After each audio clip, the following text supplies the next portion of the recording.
Mister ladies viewers அனைவருக்கும் வணக்கம். நான் டாக்டர் நித்யா, சித்தா பிசிஷியன். சித்த மருத்துவத்துல மருந்துகளோட வகைகள் அப்படின்னு பார்க்கும்போது 64 வகையான மருந்து வகைகள் இருக்கு. இதுல உள் மருந்துகள், புற மருந்துகள் அப்படின்னு நம்ம சொல்றோம். ஸோ 32 வகையான உள் மருந்துகளும் 32 வகையான புற மருந்துகளும் இருக்கு. ஸோ இப்போ புற மருந்துகள்லாம் நமக்கே தெரியும். நம்ம வெளியில ஆயில் அப்ளை பண்றோம், மசாஜ் பண்றோம், தொக்கணம் அப்படின்னு சொல்லக்கூடிய மசாஜ் பண்றோம். ஸோ இந்த மாதிரி பேசிக்கா நம்ம புகை மருத்துவம் இந்த மாதிரி பண்ணக்கூடிய எக்ஸ்டர்னலா பண்ணக்கூடிய மெடிசன் சிகிச்சை முறைகள் அப்படின்னு பார்க்கும்போது 32 வகைகள். இதுல இன்டர்னலா எடுக்கக்கூடிய மருந்துகளோட ஃபார்ம் ஆஃப் மெடிசன் அப்படின்னு சொல்லுவோம். இதுலயும் 32 வகைகள் இருக்கு. இப்போ எல்லாருக்கும் தெரியுற மாதிரி சொல்லணும், நம்ம கஷாயம் குடிக்கிறோம், அதுக்கப்புறம் லேகியம் அப்படின்றது சாப்பிட்றேன், மணப்பாகு குடிக்கிறேன் அப்படின்னு சொல்லுவாங்க. இந்த மாதிரி உள் மருந்துகள், அந்த சூரணம் இதெல்லாமே சொல்றோம் இல்லைங்களா? இந்த மாதிரி உள் மருந்துகள் அப்படின்னு சொல்லும்போது 32 வகைகள்ல இருக்கு.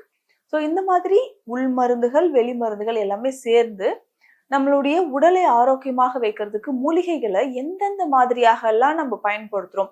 சாதாரணமா கஷாயத்துல ஆரம்பிச்சு 3 மணி நேரம் ஒரு கஷாயம் நம்ம ரெடி பண்ணோம் அப்படின்னா 3 மணி நேரத்துக்குள்ள நம்ம குடிச்சிடணும். அந்த மாதிரி ஆரம்பிச்சு ஆயுட்காலம் அப்படின்னு சொல்லக்கூடியதே நிர்ணயிக்க முடியாத அளவுக்கு வீரியமான மருந்துகளும் சித்த மருத்துவத்துல இருக்கு. அதாவது எக்ஸ்பிரி டேட், இப்ப இந்த மருந்து நம்ம செஞ்சுட்டோம் அப்படின்னா இதுக்கு வாழ்நாள் முழுவதும் நம்ம இந்த மருந்தை பயன்படுத்தலாம், இதுக்கு எக்ஸ்பிரி டேட்டே கிடையாது அப்படின்ற மாதிரியான மருந்துகள் எல்லாமே இருக்கு. ஸோ அந்த மாதிரி ரொம்ப சிம்பிளா அன்றாட வாழ்க்கையில நம்ம பயன்படுத்தக்கூடிய சில மூலிகைகளை மருந்தாக நம்ம ஈஸியா எப்படி எடுத்துக்கலாம், எந்தெந்த இந்த ஒரு மருந்தை யார் யாரெல்லாம் எந்தெந்த நோய்க்கு பயன்படுத்தி ரொம்ப சிம்பிளா நம்ம பயன்படுத்தி பல பெரிய நோய்களுக்கும் இது ஒரு தீர்வாக இருக்குன்றத நம்ம இந்த பதிவுல பார்க்கலாம். தேனூரல் அப்படின்ற ஒரு மருந்து வகை இருக்கு. தேனூரல் அதாவது 32 வகை உள் மருந்துகள்ல தேனூரல் அப்படின்னு சொல்றதும் ஒரு இம்பார்ட்டன்ட் ஒரு மெடிசன் வகை அப்படின்னு சொல்லலாம். அந்த ஃபார்ம் எப்படி இருக்கும்னா, தேன்ல மூலிகைகளை நல்லா பாவனை செய்து பக்குவமாக அதை மருந்தாக மாற்றி நம்ம எடுக்கிறது தான். நமக்கே தெரியும் தேன்ல ஒரு நிறைய மருத்துவ குணங்கள் இருக்கு. தேன் தேனோட எந்த பொருளை சேர்த்தாலும் அது கெடாமல், அதோடைய மருத்துவ குணம் மாறாமல், வீரியம் மாறாமல், இன்னும் வீரியம் அதிகமாகுமே தவிர குறையாது. ஸோ அந்த மாதிரி வீரியமான சில பொருளாக நமக்கு தேன் கொடுக்கும். அந்த அளவுக்கு மருத்துவ குணங்கள் நிறைஞ்சிருக்கு. தேனோட மற்ற மூலிகைகளை சேர்த்து எடுக்கும்போது என்னென்ன பலன் கிடைக்குது அப்படின்றத பார்க்கலாம். பொதுவாக தேன்ல நம்ம எதை ஊற வச்சு சாப்பிடுவோம்? எல்லாருக்குமே தெரிஞ்ச ஒரு பரிச்சயமான ஒரு விஷயம் அப்படின்னு பார்த்தோம்னா நெல்லிக்காய். நெல்லிக்காயை நான் தேன்ல ஊற வச்சு சாப்பிட்றேன் அப்படின்னு சொல்லுவாங்க. அதாவது ஹேர் ஃபால் இருக்கா, இல்ல விட்டமின் சி டிஃபிஷியன்சி இருக்கா, ஸ்டாமினா குறைபாடு இருக்கா, நம்ம உடல்ல இம்யூனிட்டி குறைவா இருந்து ரத்த சோகை ஏற்படுது, உடல் பலவீனமாக இருக்கு, இந்த மாதிரியான அனைத்து வகையான பிரச்சனைகளுக்கும் ஜென்ரலா நம்ம நெல்லிக்காய் தேனூரலை நம்ம பயன்படுத்துறோம். ஸோ நெல்லிக்காயை பத்தியே சொல்லணும்னா நிறைய மருத்துவ குணங்கள் இருக்கு. நம்ம நெல்லிக்காய் சாறாக பயன்படுத்துறோம், லேகியமாக பயன்படுத்துறோம். அது உலர்த்தி பொடி செய்து நெல்லிக்காய் பொடி பலவிதமான நன்மைகளை நமக்கு கொடுக்குது. ஸோ அந்த வகையில நெல்லிக்காய் ஒரு அற்புதமான மிக சிறந்த காயகற்ப மூலிகைன்னு சொல்றோம். அது தேனூரலாக நம்ம சாப்பிடும்போது அதிகமான பலனை நமக்கு கொடுக்குது. இந்த நெல்லிக்காய் தேனூரல் யாரெல்லாம் சாப்பிடலாம் பார்த்தோம்னா, குழந்தைகள்ல இருந்து பெரியவர்கள் வரைக்கும் சாப்பிடலாம். முக்கியமாக இந்த தேனூரல் வகைகளை சர்க்கரை நோயாளிகள் தவிர்த்துதான் ஆக வேண்டும். எப்போவாது எடுத்துக்கலாம். தேன்ல ஊற வச்சு அந்த மூலிகைகளை, தேன் இல்லாம மூலிகை மட்டும் எப்போவாது நம்ம எடுத்துக்கலாம். ஒருவேளை சர்க்கரையோட அளவு எனக்கு 250க்கு மேல 300 கிட்ட இருக்குன்னா அவங்க இதை தவிர்க்க வேண்டும். மற்றவங்க எல்லாருமே, முக்கியமா குழந்தைகள்ல இருந்து பெண்களுக்கு அந்த மெனோபாஸ் டைம்ல எடுத்துக்கலாம். ஸோ இந்த மாதிரி இந்த நெல்லிக்காய் தேனூரலை வயிற்று புண், அல்சர் இருக்கு, அனிமியா ப்ராப்ளம் இருக்கிறவங்க, லோ பிபி இருக்கு, ஸோ லோ பிளட் ப்ரெஷர் இருக்கு, கர்ப்பப்பை சார்ந்த பிரச்சனைகள் இருக்கு, அடிக்கடி நுரையீரல் சம்பந்தப்பட்ட பிரச்சனைகள் இருக்கு அப்படின்னா தாராளமாக தினமும் தேனில் ஊற வைத்த அந்த பக்குவமாக பாவனை செய்து அந்த தேன் நெல்லிக்காயை தினமும் ஒன்று சாப்பிடலாம். அடுத்த வகை என்ன அப்படின்னு பார்த்தோம்னா இஞ்சி தேனூரல். இஞ்சி தேனூரல் ரொம்ப ஈஸியா நம்ம வீட்லயே செய்யலாம். இஞ்சியோட பலன்கள் ரொம்ப அதிகம். நம்ம உடல்ல தலையிலிருந்து கால் வரைக்கும் ஏற்படக்கூடிய சகல நோய்களுக்கும் ஒரு நிவாரணி அப்படின்னு பார்த்தோம்னா இஞ்சி.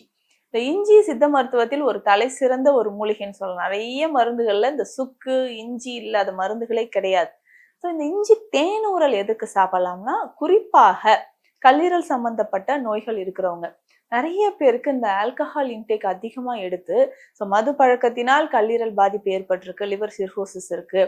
அதுக்கப்புறம் ஜாயிண்டிஸ் அடிக்கடி ஏற்படுது. லிவர்ல இருக்கக்கூடிய டாக்ஸின்ஸ் வெளியில வரணும் அப்படின்னா நமக்கு வந்து இந்த பித்தம் அதிகமாகி வாந்தி வந்துகிட்டே இருக்கு அப்படின்னா அந்த மாதிரி சமயங்கள்ல நம்ம இந்த இஞ்சி தேனூரலை எடுத்துக்கலாம்.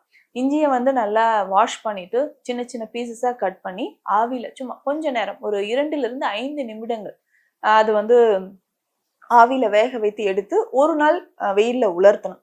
அதன் பிறகு தேனோடு சேர்த்து இதை ஒரு 2-3 நாட்கள் அப்படியே வச்சிடணும்.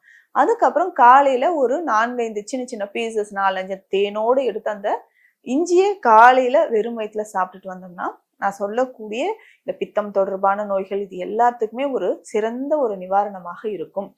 அதற்கு அடுத்தது வந்து பார்த்தோம்னா பூண்டு. பூண்டை தேனோடு சேர்த்து சாப்பிட்டா என்ன பலன் நமக்கு கிடைக்கும்? முக்கியமாக பார்த்தோம்னா நம்ம உடல்ல இருக்கக்கூடிய கொலஸ்ட்ரால், ரத்த நாளங்கள்ல முக்கியமா இந்த இதயத்துல வந்து அடைப்பு ஏற்பட்டிருக்கு, ஃபேட்டி லிவர் கண்டிஷன் இருக்கு, ஹார்ட்ல நிறைய பிளாக்கேஜ் இருக்கு அப்படின்னா இந்த பூண்டு தேனை நம்ம சாப்பிடலாம். பூண்டு தேனோட ஸ்பெஷாலிட்டி என்னன்னா நம்ம உடல்ல எந்த நுண்கிருமிகள் உடலுக்கு வந்து தீங்கு செய்யக்கூடிய நுண்கிருமிகள் உள்ள வராமல் இருக்கும். நிறைய பேருக்கு இந்த டான்சிலைட்டிஸ் ப்ராப்ளம் இருக்கும். டான்சிலைட்டிஸ் அப்படின்னு சொல்றது தொண்டை பகுதியில 2 பக்கமும் இருக்கக்கூடிய ஒரு லார்ஜஸ்ட் லிம்ஃப் நோட் நம்ம பாடியில. அது டான்சிலைட்டிஸ் அப்படி டான்சில்ஸ் வந்து அடிக்கடி இன்ஃபெக்ஷன் ஆகுது அப்படின்னு சொல்றவங்க நிறைய பேர். குழந்தைகளுக்கு அதிகமாக இது இருக்கும். நிறைய பேர் டான்சிலெக்டமி அப்படின்னு சொல்லக்கூடிய சர்ஜரியும் பண்ணிடுவாங்க, அதை ரிமூவ் பண்ணிடுவாங்க. அந்த மாதிரி செய்ய தேவையில்ல. பூண்டு தேனை வந்து தொடர்ந்து நம்ம சாப்பிட்டுட்டு வரும்போதோ இல்ல பூண்டு சாரும் தேனும் கலந்து அந்த இடத்துல நம்ம அப்ளை பண்ணும்போதோ நமக்கு டான்சிலைட்டிஸ் குணமாகும். உடல் எடை குறைக்கணும் அப்படின்னு நினைக்கிறவங்க, அதுக்கப்புறம் நீண்ட நாட்களாக மலச்சிக்கல் தொந்தரவு இருக்கு, இந்த மாதிரி ரத்த நாளங்கள்ல கொழுப்பு படிஞ்சிருக்கு, fatty liver condition, cholesterol level அதிகமா இருக்கு, என்னுடைய உடலை வந்து நான் வந்து டீடாக்ஸ் பண்ணணும் அப்படின்னு நினைக்கிறவங்க பூண்டை வந்து சின்ன சின்ன பீசஸா கட் பண்ணி எடுத்துட்டு தேன்ல போட்டு இதை வெயில்ல வைக்கணும். ஒரு வாரத்துக்கு வெயில்ல வச்சு அதுக்கப்புறம் ஒரு டெய்லி இதை வந்து காலையில அந்த தேனோட அந்த பூண்டு சின்ன சின்ன பீசஸா இருக்கிறத ஒரு 5-6 பீசஸ் வந்து தேனோட நல்லா எடுத்து காலையில சாப்பிட்டுட்டு வந்தோம்னா இப்போ இதயம் தொடர்பான பிரச்சனைகளுக்கும் சரி, ஹை பிளட் ப்ரெஷர் இருக்கு, ஹை கொலஸ்ட்ரால் இருக்கு அப்படின்றவங்க இதை பயன்படுத்தலாம். அதே மாதிரிதான் பூண்டுக்கு சளைத்தது நான் இல்லை அப்படின்னு சொல்லக்கூடிய அளவுக்கு அதிகமான மருத்துவ குணங்கள் இருக்கக்கூடிய இன்னொரு மூலிகை தான் சின்ன வெங்காயம். நம்ம வீட்டுல பார்த்தோம்னா எல்லா உணவுகள்லையுமே அதிகமாக, அதாவது சின்ன வெங்காயம் சேர்த்து அதோட டேஸ்டே தனி சமையல்ல. அந்த அளவுக்கு தினமுமே நம்ம சின்ன வெங்காயத்தை உணவுல சேர்த்துட்டு வந்தோம்னா நிறைய மருத்துவ பலன்கள் நமக்கு கிடைக்குது. அது பாடியில வந்து இந்த ஃப்ரீ ரேடிகல்ஸ் அப்படின்னு சொல்றது டாக்ஸின்ஸ் எல்லாம் வெளியேறதுக்கு முக்கியமா இதுல இருக்கக்கூடிய சல்ஃபர் வந்து நம்ம உடல்ல முக்கியமா தலைப்பகுதியில நிறைய பேருக்கு இந்த ஹேர் ஃபால் இருந்துட்டு இருக்கு. ஸோ அந்த தலைமுடி உதிர்தல் பிரச்சனைக்கு சின்ன வெங்காயம் மிக சிறந்த ஒரு தீர்வு. இதை என்ன பண்றோம்னா சின்ன சின்னதா கட் பண்ணிட்டு வெயில்ல வெங்காயத்தை மட்டும் வெயில்ல ஒரு நாள் வச்சு எடுத்துடணும். அதுக்கப்புறம் இதை வந்து தேன்லோட சேர்த்துடணும். தேன்ல சேர்த்ததுக்கு அப்புறம் ஒரு 2-3 நாட்கள் திரும்பவும் வெயில்ல ஒரு பவுல்ல வச்சுட்டு மேல ஒரு வெள்ளை துணி கட்டிட்டு வெயில்ல வைக்கணும். டைரக்டா எதையும் அப்படி வெயில்ல வைக்கக்கூடாது. ஸோ வெயில்ல வச்சு எடுத்ததுக்கு அப்புறம் இதை பயன்படுத்தணும். ஒரு நாளைக்கு 3 அல்லது 4 சின்ன வெங்காயத்தை தேனோடு சேர்த்து சாப்பிட்டோம்னா உடலுக்கு ரொம்ப நல்லது. முக்கியமாக இதயம் தொடர்பான பிரச்சனை இருக்கிறவங்களுக்கு இந்த சின்ன வெங்காயத்தை தேனோடு சேர்த்து சாப்பிட்டுட்டு வரலாம். அதே மாதிரி பார்த்தோம்னா இந்த யூட்ரஸ் ப்ரொலாப்ஸ் இருக்கு, அடிக்கடி சிறுநீரக பாதை தொற்று ஏற்படுது, கல்லீரல்ல நமக்கு பிரச்சனை இருக்கு, இந்த மாதிரி சிறுநீரகங்கள கற்கள் உருவாகுது, இந்த மாதிரி கம்ப்ளைண்ட்ஸ் இருக்கிறவங்க, தைராய்டு சார்ந்த பிரச்சனை இருக்கிறவங்களுக்கு சின்ன வெங்காயம் தேன்ல ஊற வச்சது தாராளமாக சாப்பிடலாம். அடுத்து முக்கியமா இது நிறைய பேர் கேள்விப்பட்டிருக்க மாட்டீங்க, வேப்பம்பூ தேனூரல்.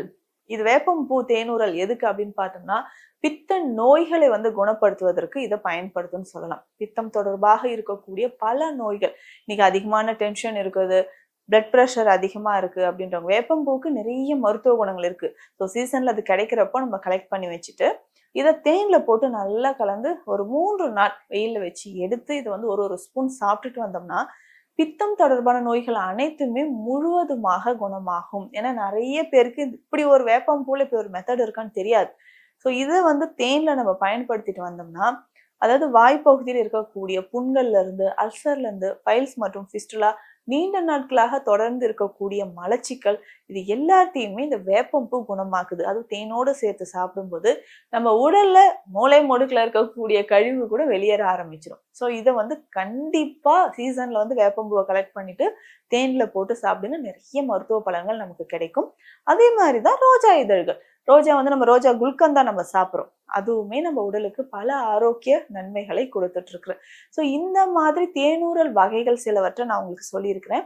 யாரெல்லாம் எந்த நோயில் இருக்கிறவங்க இதை தினமும் நம்ம பயன்படுத்தலாம் அப்படின்னு நினைக்கிறீங்களோ அதை தாராளமாக செய்யுங்க. ஏன்னா இது வீட்டுல ரொம்ப சிம்பிளா நம்ம ரெடி பண்ணி சாப்பிடக்கூடிய விஷயங்கள் தான். ஒரு வாட்டி இந்த தேனூரலை சாப்பிட்டோம்னா குறைந்தபட்சம் ஒரு 20 நாள் கழிச்சு தொடர்ந்து சாப்பிடணும். இப்போ தொடர்ந்து சாப்பிடும்போதுதான் நம்ம உடல்ல எதற்காக அதை எடுத்தோமோ அந்த பிரச்சனை குணமாகுதுன்னு சொல்லலாம். 2 நாள் சாப்பிட்டா 3 நாள் சாப்பிட்டா அப்படின்னு விட்டுறாதீங்க. ஸோ ஒரு வாட்டி காலையில எம்டி ஸ்டொமக்ல ஒரு ஸ்பூன் சாப்பிட போறோம். தொடர்ந்து ஒரு 20 நாட்கள் சாப்பிட்டுட்டு விட்டுட்டோம்னா நம்ம உடல்ல தொடர்ந்தும் சாப்பிடலாம். 3 மாதங்கள் 4 மாதங்கள் வரைக்கும் கூட எடுக்கலாம். குறைந்தபட்சம் 20 நாளாவது எடுக்கணும் அப்படின்றது தான் நான் சொல்றேன். இப்போ தேனூரல் வகைகள் என்னென்ன இருக்கு, தேனூரல்ன்ற ஒரு சித்த மருந்து வகை இருக்கு.